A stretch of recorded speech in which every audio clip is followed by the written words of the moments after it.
Bonjour. Alors, je vais sûrement pas vous apprendre grand-chose aujourd'hui,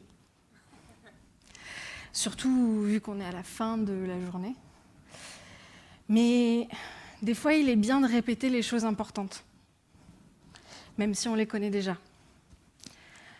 Alors partons de ce postulat. Nous sommes tous capables de créer le changement, d'innover et de participer à la transformation de notre monde. Et quand je dis tous, je parle de vous, mais aussi des personnes qui ne travaillent pas dans la tech, des personnes qu'on n'associe pas forcément à l'innovation. Parce que l'innovation, elle vient surtout des hommes et des femmes qui rêvent et expérimentent, afin d'aller plus vite et plus loin, collectivement. Nous avons créé des organisations qui nous permettent de catalyser ces énergies créatives et de créer du progrès. Et donc on va parler de ça aujourd'hui. Je m'appelle Zoé Guiraudon et sur les 10 dernières années, j'ai été UX designer, service designer, consultante stratégique en transformation. Aujourd'hui, je dirige un département d'innovation dans une boîte d'immobilier. Donc, des expériences cohérentes mais variées. Elles ont été un peu partout dans le monde, en Europe, en Asie-Pacifique, en Amérique du Nord, et pour des secteurs très différents, comme les assurances, la mode, l'audiovisuel, la finance, un peu de médical, l'immobilier, bien d'autres. Malgré la diversité de culture et d'environnement de ces expériences, il y avait un point en commun. Les individus qui constituent ces organisations ne sont pas écoutés. Qui se souvient de cet objet ?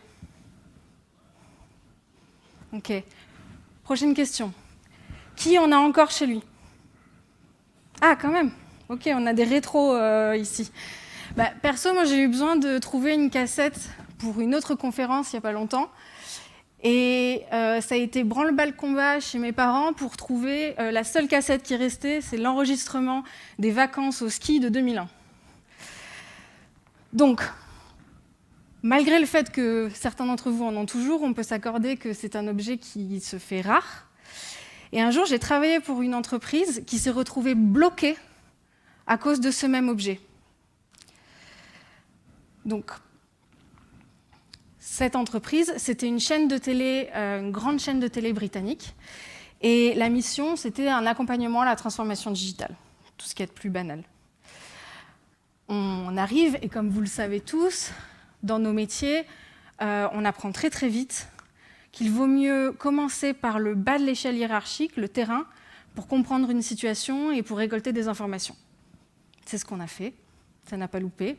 Dès qu'on est arrivé, on a vu le logiciel qu'ils utilisaient, qui ressemblait à peu de choses près à Windows 95. Donc niveau ergonomique, pas top. Mais bon, rien qu'une équipe d'UX designer n'avait pas déjà vu. Et donc en parlant avec les équipes, on leur demande comment est-ce qu'ils font leurs tâches, leur travail. Ils nous expliquent qu'il y a un process qui est absolument indispensable. Et donc pour ce process, ils remplissent un formulaire à l'intérieur de ce logiciel type Windows 95. Et dans ce formulaire, il y a un champ obligatoire assez particulier. Ils doivent renseigner le numéro de série de la VHS à expédier. Nous sommes en 2017 et ça fait plus de 10 ans que l'entreprise n'utilise plus de VHS. Alors, comme si ce n'était pas assez, le formulaire, si vous ne rentriez pas un numéro de série qui ressemble à celui d'une VHS et qui est unique, vous aviez un beau message d'erreur avec, vous savez, le bruit horrible Windows.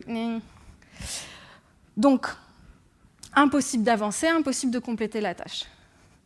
Bien sûr, ils ne se sont pas arrêtés là, c'était impossible de s'arrêter.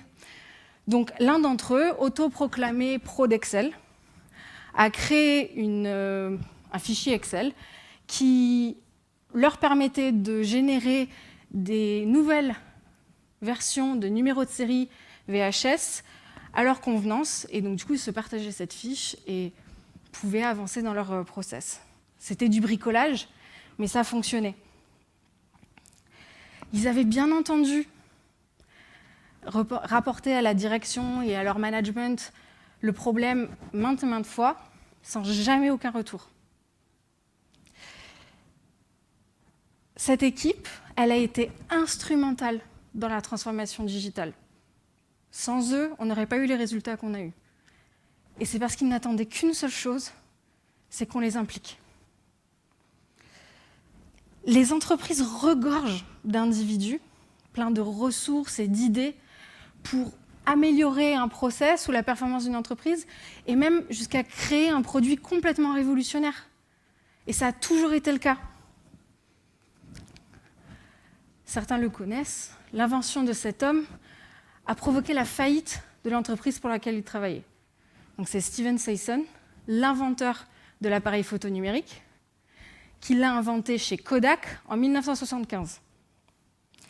Malheureusement, Kodak n'a pas cru dans le potentiel de cette innovation et surtout n'a pas vu l'intérêt stratégique pour eux d'investir dans cette innovation et donc ignorait complètement le potentiel. Bon. Ils feront faillite en 2012, dépassés par les changements du marché. L'appareil photo numérique, lui, largement démocratisé dans les années 90-2000 et se porte toujours très très bien. Kodak aurait pu avoir 15 ans d'avance sur le marché si seulement ils avaient eu foi en l'intuition et l'invention de leur ingénieur. Combien de fois est-ce que le progrès, allant de l'amélioration d'un process pour une équipe en souffrance à l'invention d'un produit révolutionnaire, combien de fois est-ce que le progrès a-t-il été stoppé par des règles hiérarchiques complètement absurdes ou par une vision de l'innovation étroite qui voudrait qu'elle ne vienne que d'une élite sachante? La bonne nouvelle, c'est que nous changeons de paradigme. Entre l'évolution des technologies et la quête de sens au travail, il est absolument nécessaire de créer des environnements dans lesquels les individus soient libres de penser, d'expérimenter, de collaborer et tout simplement être eux-mêmes. Aujourd'hui, nous sommes rentrés dans la 4e révolution industrielle qui accélère tous ces process. Donc, cette révolution industrielle, elle se base sur des technologies type IA. Et elle vient d'une longue lignée de révolutions industrielles. Donc, production mécanique avec la machine à vapeur, la production de masse avec l'énergie électrique et pétrolière, la dernière production automatisée avec l'électronique et les technologies informatiques, et donc aujourd'hui, l'industrie 4.0 avec IoT, IA, Big Data, etc. Qu'est-ce que ça veut dire ? Ça veut dire que la façon dont on travaille va forcément être impactée par tout ça. Et les entreprises ont tendance à le négliger. C'est important pour plusieurs raisons. Déjà, la démographie de la masse de travail change. La génération des baby-boomers partent à la retraite et donc la population en âge de travailler diminue. On va remplacer une partie de cette population par de l'automatisation. Et en plus de ça, les générations suivantes, type millennials et centennials, veulent un environnement de travail complètement différent.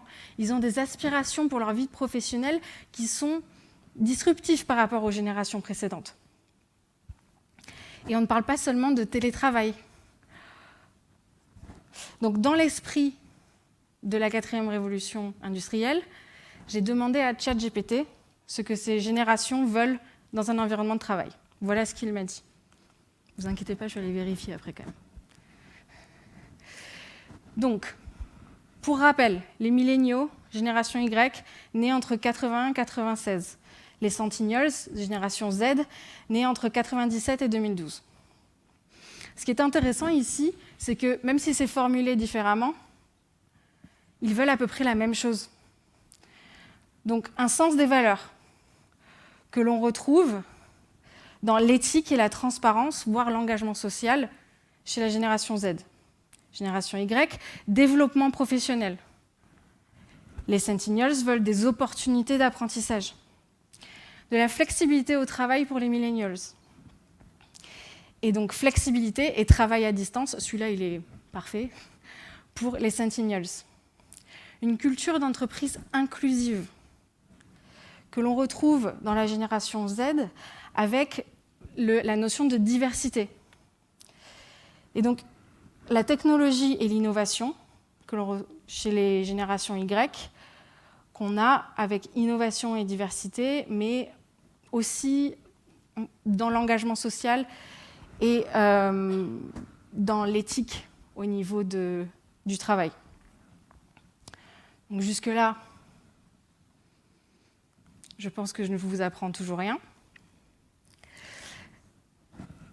En plus des générations qui cherchent à avoir plus de sens et plus d'inclusion et plus d'innovation dans leur environnement de travail, les organisations privées, mais aussi publiques, s'y mettent et favorisent la recherche de sens, de raison d'être et de mission.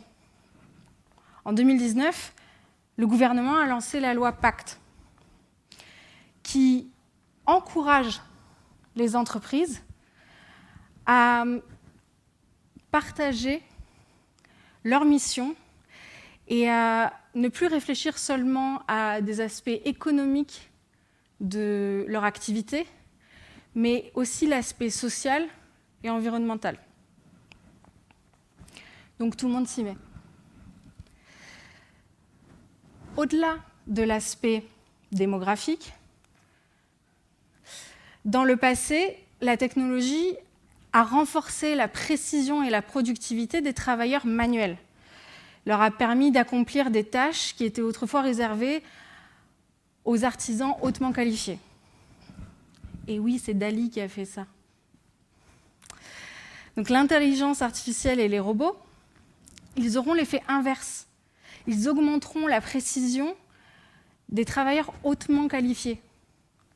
Et ça veut dire que certains métiers dits peu qualifiés ou moins qualifiés sont probablement voués à disparaître à cause de l'automatisation. À cause ou grâce d'ailleurs. Même si ces métiers sont maintenus, ils vont changer. Un mineur ne va plus aller dans la mine, il va piloter une machine. Les conducteurs de camions, les routiers, vont devoir monitorer des véhicules autonomes. Donc tout cela va nous forcer à redéfinir le travail et à revaloriser la vraie valeur ajoutée humaine. Quelles sont les compétences fondamentalement humaines et comment faisons-nous pour les valoriser chez les gens, les pousser à les utiliser et les reformer, parce que nous avons un peu oublié comment être humain et comment utiliser ce qui fait de nous ces êtres qui, justement, ne sont pas des machines. Donc, entre les révolutions technologiques, la quête de sens au travail, nous sommes d'accord, il est nécessaire de créer des environnements dans lesquels chaque individu ait la capacité d'utiliser son expérience humaine pour apporter de la valeur à l'entreprise et donc à l'innovation. Il y a 2 leviers principaux pour faire ça, la culture et la structure.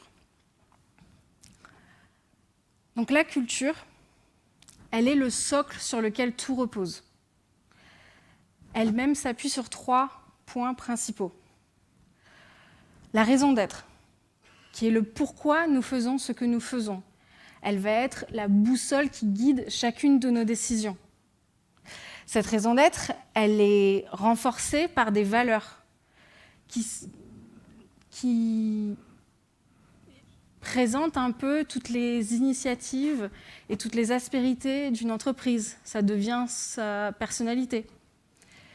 Il y a des valeurs essentielles à l'innovation, comme la confiance. La confiance en innovation, c'est simple. C'est partir du principe que tout individu est capable de réflexion, de prise de décision et d'apprendre de ses erreurs.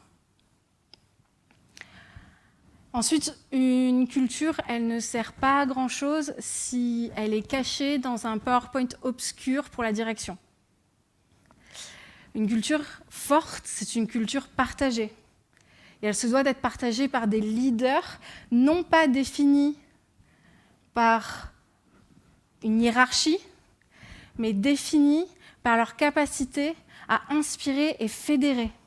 Ce sont les catalyseurs de la culture.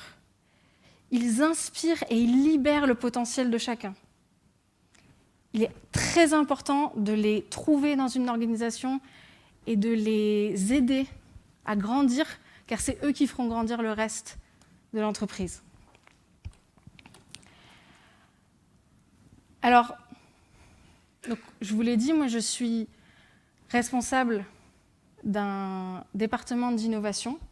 On s'est appelé Innovation et Méthode, justement pour faire ce lien entre la culture et la structure. GGL, c'est un groupe immobilier avant tout, mais qui a aussi énormément d'activités diverses comme l'art, l'agriculture raisonnée, le cinéma, le médical et d'autres. Le principe de GGL, c'est fabriquer des territoires vivants, donc tout ce qui fait vivre un territoire. L'entreprise, il y a 2 ans, a vécu un gros boom, et donc il y avait plusieurs filiales qui étaient naissantes ou qui ont joint le groupe récemment. Ça voulait dire que l'équipe de direction n'avait pas l'habitude de travailler ensemble. Donc quand on est venu vers eux et qu'on leur a dit on a besoin de créer notre raison d'être pour rallier tout le monde autour de cette culture d'innovation, il a été très clair de suite qu'il valait mieux qu'on aille voir toutes les filiales et faire une raison d'être par filiale. Parce qu'on voulait valoriser la diversité du groupe. Donc le but final reste d'avoir une seule raison d'être.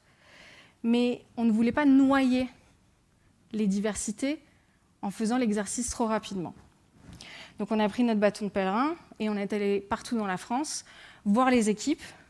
On a demandé à tous les dirigeants de se mettre de côté. Et avec tous les collaborateurs de chaque filiale, on a créé des raisons d'être. Et donc, on les a amenés dans ce travail de création de culture. Donc aujourd'hui, on a 7 raisons d'être. C'est super. Ça, c'était le travail 2023. 2024, on va faire la raison d'être globale. Mais on a beaucoup plus que cette raison d'être. On a entamé une acculturation à l'innovation. On a repéré les personnes qui avaient besoin d'être accompagnées dans leur confiance créative, qui ne se sentaient pas légitimes à participer à tout ça. Et surtout, on a identifié nos leaders positifs que l'on a responsabilisés et qui sont maintenant des ambassadeurs de tout ce que l'on fait à l'intérieur de l'entreprise pour augmenter notre capacité d'innovation. Et ces leaders, ils sont extrêmement importants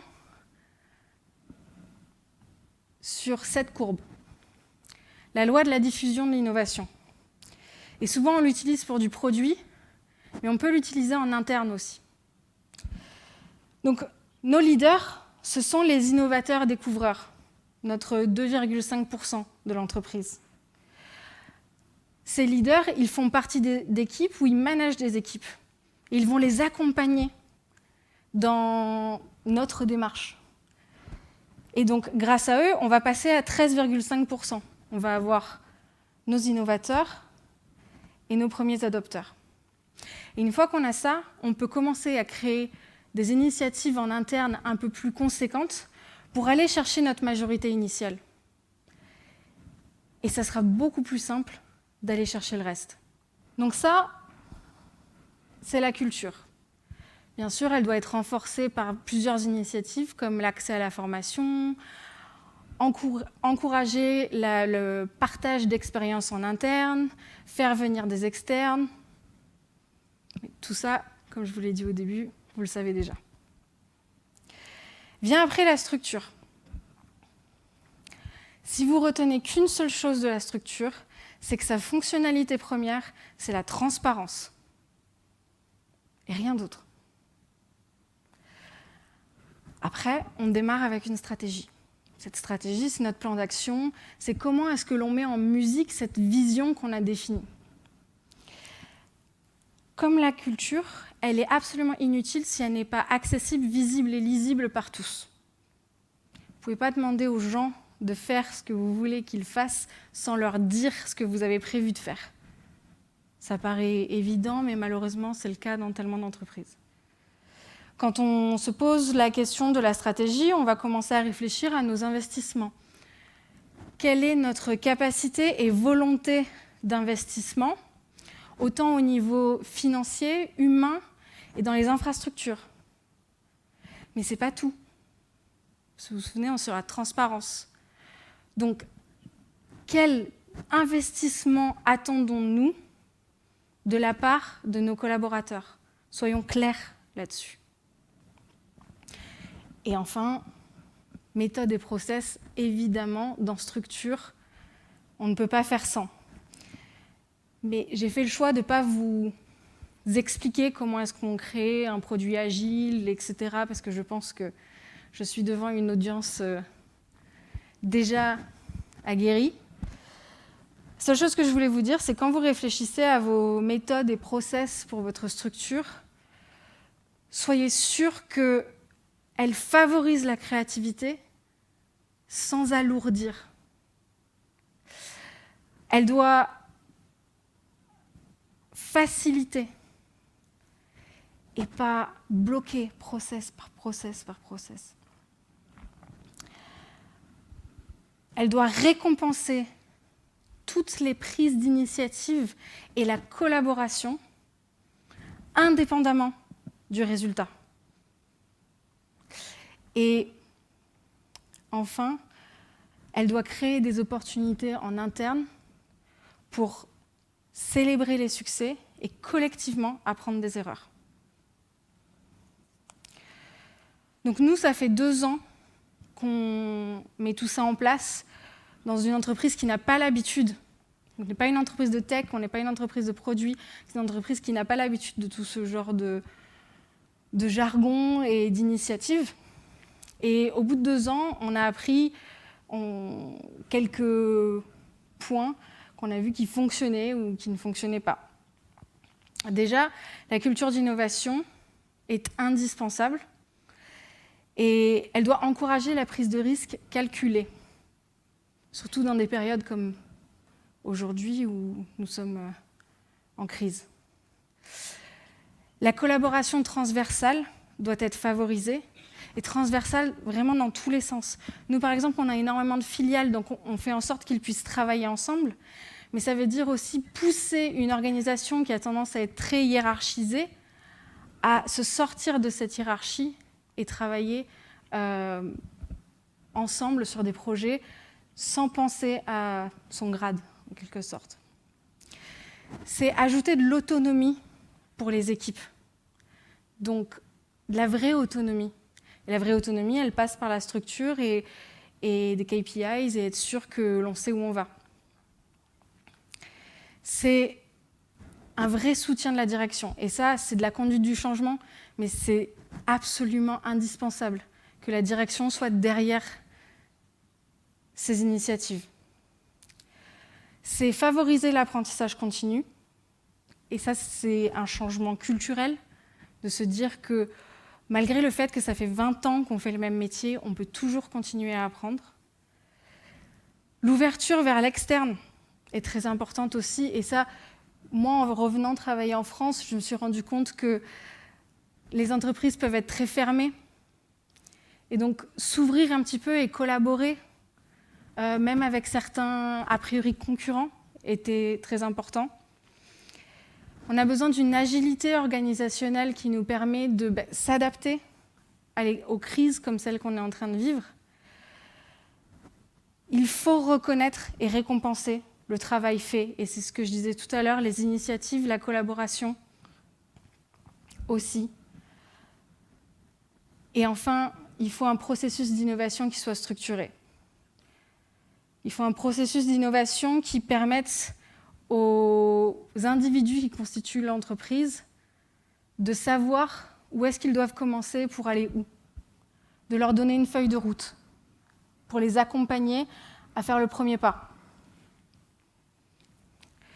Donc les organisations, elles vont devoir jouer de l'équilibre entre ces deux points, la culture et la structure, pour créer ces environnements propices à l'innovation. Ça, c'est un peu la partie moins fun.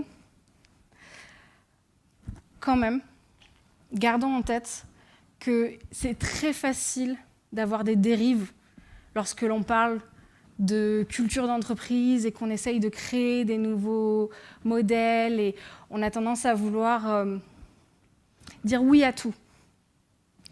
Pour que ça fonctionne, il faut aussi un cadre. Pour sortir du cadre, il faut déjà avoir un cadre, si vous voulez. Donc, la tolérance à l'échec, oui, mais pas à l'incompétence. Donc, si on tolère l'échec, il faut expliquer dans quel but. Le but premier de l'échec, c'est l'apprentissage. Donc, à partir du moment où quelqu'un vient et dit « je me suis trompé, mais voilà ce que j'ai appris », aucun problème. Mais je me suis trompé, sans rien derrière, on baisse les standards. Volonté d'expérimenter, ok, mais avec discipline. C'est ce que je vous disais tout à l'heure avec un process d'innovation structuré. On expérimente dans un cadre qui est sécurisant pour les individus et l'entreprise. Et ce cadre, il peut évoluer. Ce n'est pas quelque chose de figé, mais il faut le garder en tête. Une sécurité psychologique, très très important dans des boîtes, surtout des vieilles boîtes, mais elle doit passer par de la candeur et limite brutale. Et ça, encore une fois, je me suis rendu compte que c'était compliqué en France. Qu'est-ce qu'on veut dire par là ? La franchise. La franchise bienveillante, mais la vraie franchise. On dit les choses. De la collaboration, beaucoup de collaboration, mais sans oublier la responsabilité individuelle. On a tous fait, en travaux de groupe à l'université, le côté où on a la personne qui prend autant de crédit que nous dans le groupe, mais qui n'a rien fait de tout le semestre. Eh bien, il ne faut surtout pas créer ce genre d'environnement dans une entreprise parce que vous créez de la frustration. Et donc, une structure plate, oui, mais elle ne fonctionne que s'il y a un leadership fort. Donc, pour créer un leadership fort, il faut accompagner vos leaders pour leur faire comprendre ce que ça veut dire, un leadership fort dans votre organisation. Même imparfait, il existe des exemples un peu partout d'organisations qui ont utilisé ces leviers pour créer de nouveaux modèles. Par exemple, certaines ont compris le pouvoir extraordinaire de la culture d'entreprise. Cette phrase, elle a été prononcée par le PDG actuel d'une entreprise qu'on aurait pu qualifier de grand méchant du capitalisme il y a quelques années. Comment est-ce qu'une entreprise de pétrochimie mexicaine est devenue une organisation modèle dans ses efforts pour devenir vertueuse? C'est l'histoire de Mexichem, aujourd'hui Orbia. Et tout commence avec Daniel Martinez-Valle, qui devient CEO en 2018 et lance une transformation de l'entreprise axée sur l'humain. C'est lui qui l'a défini comme tel. Il va alors lancer une série d'initiatives qui visent à mobiliser les talents internes, notamment la création d'un laboratoire d'innovation avec IDEO. Et donc les collaborateurs vont avoir la capacité de travailler sur des enjeux mondiaux avec des designers et des chercheurs de renom, par exemple l'amélioration de l'accès à l'eau. En 2019, Mexichem devient officiellement Orbia et ils lancent leur marque Impact. Ils partagent avec le monde leur nouvelle marque, raison d'être, vision, stratégie. Et même leurs indicateurs d'impact, qui est cette marque-là.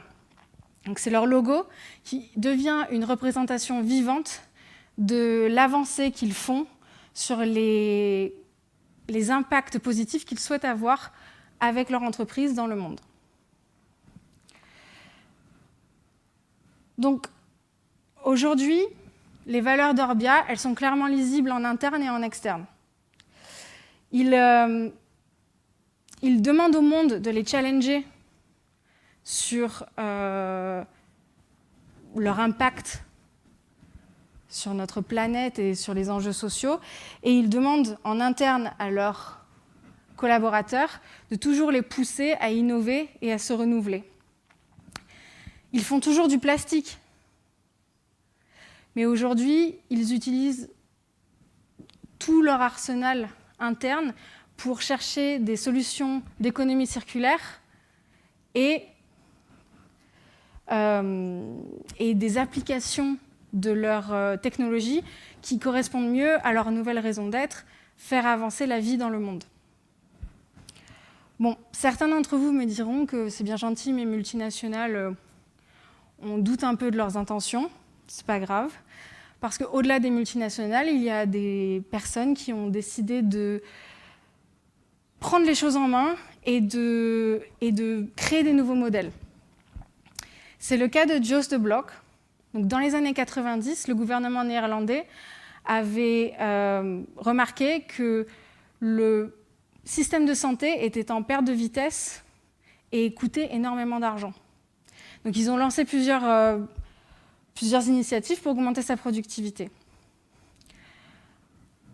Joost de Blok, alors frustré par un système de santé qui déshumanise profondément les patients et les infirmiers, quitte son job d'infirmier et lance Buurtzorg, une entreprise sociale qui signifie littéralement soins de quartier. Buurtzorg est basé sur un concept d'équipe autonome de 10 à 12 infirmières qui délivrent des soins dans les quartiers, des soins médicaux ou des soins de soutien à domicile. Ils se sont posé la question, pourquoi est-ce qu'un pouvoir administratif de la bureaucratie devrait décider si une initiative valait la peine ou non d'être lancée. Chez Buurtzorg, lorsqu'une équipe a une idée, ils sont encouragés à l'essayer sur le terrain, la documenter pour le partager avec l'ensemble de l'entreprise. Si c'est une bonne idée, alors elle se propagera de manière organique. Et si elle se propage, alors Buurtzorg l'institutionnalisera. Pour accompagner ça, ils ont un système informatique qui leur permet de soulager les équipes au niveau administratif et des coachs régionaux qui sont là pour les aider en cas de besoin. Donc l'innovation, ce n'est pas seulement l'IA ou la chirurgie à distance. Ça peut être aussi beaucoup plus simple et tout aussi impactant. Dans son TED Talk, Navi Raju parle d'innovation frugale, avec la notion de Jugaad. Donc Jugaad qui signifie détournement en tamoul. C'est comment est-ce que l'on réutilise quelque chose de manière ingénieuse, faire du bricolage ou une solution disruptive pour un cas d'usage particulier.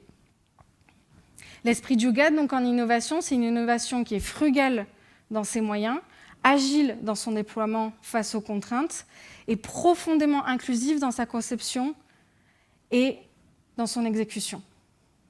En 2020, nous avons eu un très bel exemple. Dès le début de la crise Covid, l'Italie a été très sévèrement touchée. Ces deux hommes ont collaboré pour rapidement créer le masque respirateur que nous connaissons tous, utilisant le masque Decathlon de plongée et la technologie d'impression 3D. Leur prototype a sauvé des milliers de vies. Vous voyez où je veux en venir ? Face à un challenge, l'humain trouvera toujours une solution. Que ce soit pour améliorer un process d'envoi de fichiers ou utiliser la technologie d'une industrie polluante pour avoir un impact positif sur le monde. Changer le système de soins d'un pays pour le rendre plus humain ou créer un prototype qui va sauver des milliers de vies dans un cas sanitaire d'urgence, l'humain trouve toujours une solution. Plus que jamais, nous devons nous appuyer sur ces qualités humaines, l'ingénuité, l'empathie, l'adaptabilité et la capacité de collaborer. Parce que souvent, l'innovation, elle vient d'expériences vécues et de collaboration. Elle vient des hommes et des femmes qui vivent, réfléchissent, expérimentent, rêvent. Innovation vient de la racine latine innovatio, qui signifie renouvellement. Nous sommes tous capables de changer notre environnement, de participer à la transformation du monde. Tout notre environnement change dans tous les cas. Entre la pandémie que nous venons de mentionner, les guerres qui ne cessent d'éclater, l'évolution rapide des technologies, il y a de quoi perdre pied. Alors, au-delà d'investir dans des innovations coûteuses et des fois trop éloignées de ce qu'elles disent résoudre, investissons dans les individus pour leur permettre d'employer leur expérience et leur humanité au service d'une innovation dédiée à façonner le monde de demain. Encore une fois, comme je vous l'ai dit en introduction, nous sommes tous capables de créer le changement et de participer à la transformation de notre monde. Alors, si l'innovation vient des hommes et des femmes qui rêvent et expérimentent, et que les organisations pour lesquelles nous travaillons sont là pour catalyser nos énergies afin d'augmenter notre impact, créons dans ces organisations un environnement propice à ce que chacun puisse participer à l'innovation, que chacun puisse participer au renouvellement du monde. Merci.